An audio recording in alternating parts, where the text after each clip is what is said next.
నమస్కారం. ఆంధ్రప్రదేశ్లోని పశ్చిమ గోదావరి జిల్లాలో ఉన్న ఒక పవిత్రమైన పుణ్యక్షేత్రం ద్వారకా తిరుమల.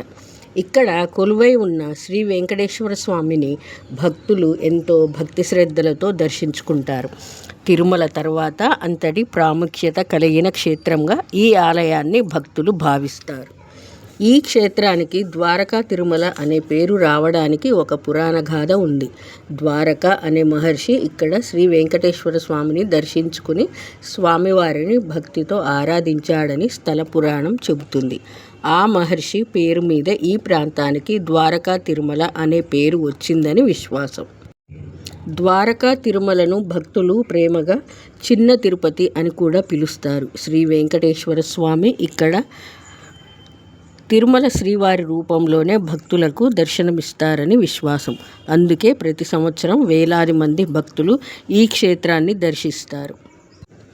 ద్వారకా తిరుమలలో స్వామివారి విగ్రహానికి ఒక ప్రత్యేకత ఉందని ఆలయ సాంప్రదాయం చెబుతుంది. స్వామివారి ప్రధాన విగ్రహం భూమిలో కొంత భాగం దిగువన ఉన్నట్లు దర్శనమిస్తుంది. అందుకే ఇక్కడ స్వామివారి దర్శనం ఎంతో విశిష్టమైనదిగా భక్తులు భావిస్తారు. ద్వారకా తిరుమలలో జరిగే శ్రీ స్వామివారి కళ్యాణోత్సవం ఎంతో వైభవంగా జరుగుతుంది. కళ్యాణోత్సవ సమయంలో ఆలయం భక్తులతో కిటకిటలాడుతూ ఉంటుంది.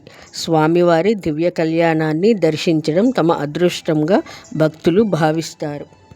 స్వామివారికి భక్తులు తమ కోరికలు నెరవేరాలని మొక్కులు చెల్లించుకుంటారు.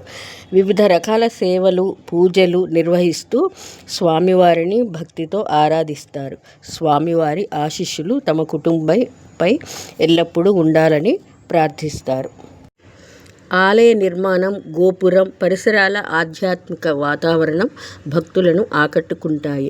ఉదయం నుండి ఆలయానికి వచ్చే భక్తులతో ఈ క్షేత్రం ఎంతో సందడిగా కనిపిస్తుంది.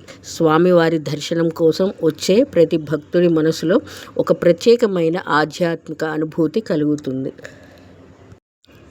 ద్వారకా తిరుమల కేవలం ఒక ఆలయం మాత్రమే కాదు, భక్తి, విశ్వాసం, ఆధ్యాత్మికతకు ప్రతీకగా నిలిచిన పవిత్ర క్షేత్రం.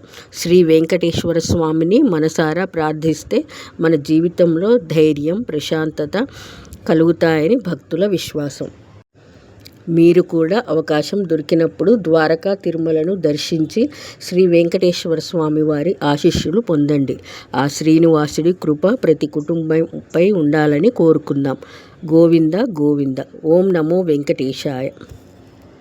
శ్రీ వెంకటేశ్వర స్వామి వారి ఆశీస్సులు కలగాలని కోరుకుంటున్నాను. ఈ వీడియో మీకు నచ్చితే లైక్ చేయండి, షేర్ చేయండి, సబ్స్క్రైబ్ చేయండి.